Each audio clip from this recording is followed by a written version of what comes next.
Bak bangunkan macan tidur, diplomat Singapura ini ungkap alasan Tiongkok takut perang dengan Indonesia di Laut Cina Selatan.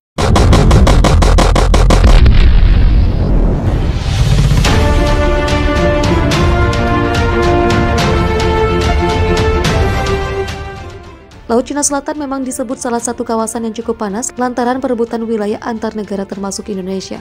Bahkan belum lama ini sempat terjadi ketegangan Malaysia dengan Cina karena alasan pelanggaran wilayah udara Malaysia. Tak hanya Malaysia, Cina juga pernah beberapa kali ketahuan nyelonong di wilayah laut Indonesia, tepatnya di Kepulauan Natuna. Melansir dari South China Morning Post, karena kenekatan itu Cina pernah diperingatkan oleh mantan diplomat Singapura Konsor Mahbubani.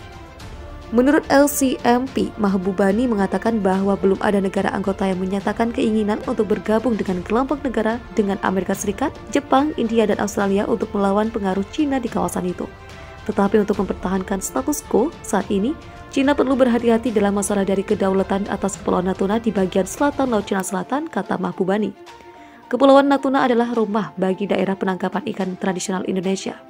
Dalam beberapa tahun terakhir, kawasan itu menjadi pusat ketegangan antara Cina dan Indonesia. Penjaga pantai Indonesia telah berulang kali mendeteksi kapal penangkap ikan Cina yang dikawal oleh kapal penjaga pantai. Mereka melanggar zona ekonomi eksklusif 200 mil laut di sekitar Kepulauan Natuna. Pada Desember 2019, Indonesia pernah mengirimkan jet tempur F-16 untuk berpatroli di wilayah tersebut. Presiden Indonesia Joko Widodo juga secara pribadi menginjakkan kaki di pulau-pulau selama kunjungan 2 hari untuk menegaskan tekad Jakarta. Pada Januari tahun ini, sebuah kapal penelitian Cina muncul di perairan Indonesia. Kapal itu tidak menyalakan perangkat navigasi dan bertindak mencurigakan.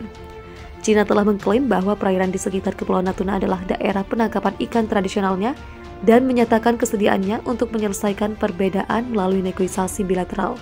Jakarta menegaskan klaim Cina tidak berdasar dan tidak memiliki alasan untuk bernegosiasi. Menurut para ahli, Cina menargetkan perairan di sekitar Kepulauan Natuna Indonesia dengan alasan wilayah ini tumpang tindih dengan apa yang disebut zona ekonomi eksklusif dari Kepulauan Trong Sa, Vietnam yang diduduki Cina. Cina dan Indonesia belum mencapai kesepakatan tentang delimitasi batas laut, kata Lei Xiaolu, pakar di Universitas Wuhan di Cina. Kegiatan penangkapan ikan yang tidak dilarang di perairan menunggu demarkasi batas yang disengketakan. Tambahnya, Indonesia telah menegaskan posisinya untuk tidak mengakui fitur apapun dalam 9 garis putus-putus yang diklaim secara sepihak oleh Cina di Laut Cina Selatan. Pejabat Pertahanan Indonesia telah menyebutkan skenario terburuk. Cina mengirim pasukan untuk mendarat di Kepulauan Natuna. Itulah sebabnya Indonesia terus-menerus mengerahkan kapal perang, jet tempur, dan peralatan pengintai berpatroli di wilayah sekitar Nusantara. Sementara Indonesia secara aktif memobilisasi angkatan lautnya untuk berpatroli.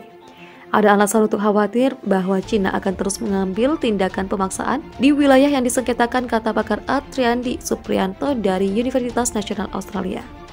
Saya khawatir pengengkangan Indonesia terbatas. Cepat atau lambat, Indonesia mungkin harus mempertimbangkan kerjasama militer dengan Amerika Serikat untuk menahan pengaruh Cina, kata Supriyanto. Rene Patirajawane, peneliti di Jakarta, mengatakan sejak tahun 1994, Biro Administrasi Perikanan Kementerian Pertanian Cina telah menerbitkan peta yang menyatakan seluruh wilayah di sekitar Kepulauan Natuna sebagai fishing ground bagi Cina.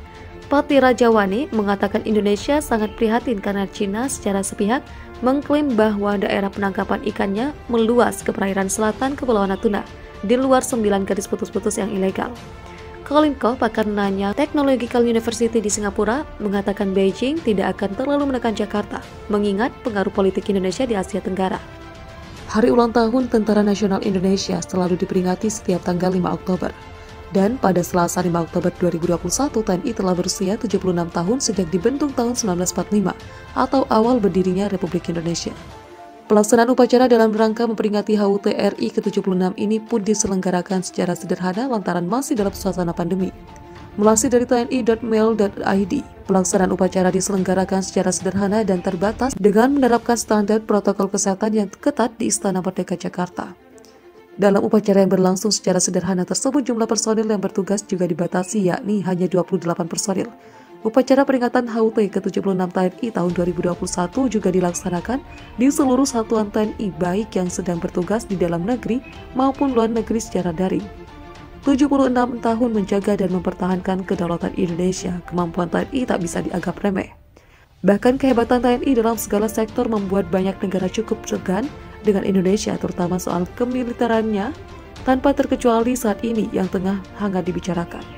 Sudah bukan rahasia lagi, Laut Cina Selatan kini tengah memanas dan Indonesia adalah salah satu negara yang memiliki perbatasan di kawasan tersebut.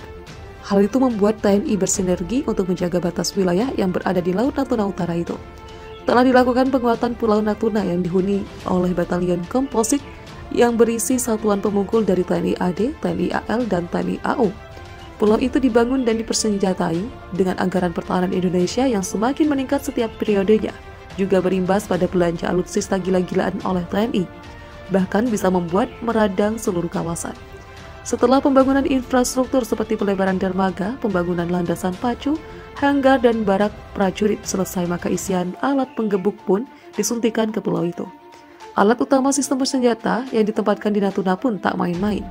Untuk wilayah pertahanan Indonesia tersebut disiagakan 3 KRI ukuran besar sekelas frigat Bung Tomo Class dan korvet Diponegoro Class. Itu digunakan untuk melakukan patroli di perairan Natuna dan Laut Cina Selatan. Adapun korvet kelas Parsim TNI AL sedianya juga akan ditempatkan kapal selam di Natuna aspek peperangan bawah laut. Belum selesai sampai di situ, rencananya di Natuna juga akan ditempatkan 1 skadron pesawat tempur untuk melakukan operasi patroli udara berkemampuan maritime strike. Pesawat tempurnya pun merupakan kelas Wahid macam F-16C di Blok 52 ID dan Sukhoi Su-27 30 milik TNI AU. Di Natuna juga disiagakan berbagai macam radar penjajah agar dapat mengetahui jika ada unsur asing yang menyelonong masuk ke teritorial Indonesia tanpa izin. Disebut pesawat siluman atau stealth pun bakal terdeteksi jika mencoba melakukan pelanggaran. Penguatan Natuna dimaksudkan sebagai unsur penangkal dengan jargon gebuk duluan sebelum masuk, yaitu untuk mencegah dulu jauh di luar sebelum masuk ke teritori Indonesia. Dengan Natuna dijadikan sebagai pangkalan militer pemukul terdepan TNI di bagian utara Indonesia, membuat banyak negara was-was. Malaysia disebut sudah panik bukan main karena kekuatan TNI di Natuna bisa memenggal atau membelah negara mereka menjadi 2 bagian. Bukan tanpa alasan, karena Natuna berada di tengah antara semenanjung Malaysia serta Sabah dan Sarawak. Oleh karena itu, mau tak mau jika ada pesawat atau kapal laut, baik akan dan ke semenanjung Sabah dan Sarawak, maka harus mendapat clearance dari pihak Indonesia. Penguatan di Natuna masih terus berlanjut untuk menghadapi segala bentuk ancaman yang mengganggu kedaulatan Indonesia.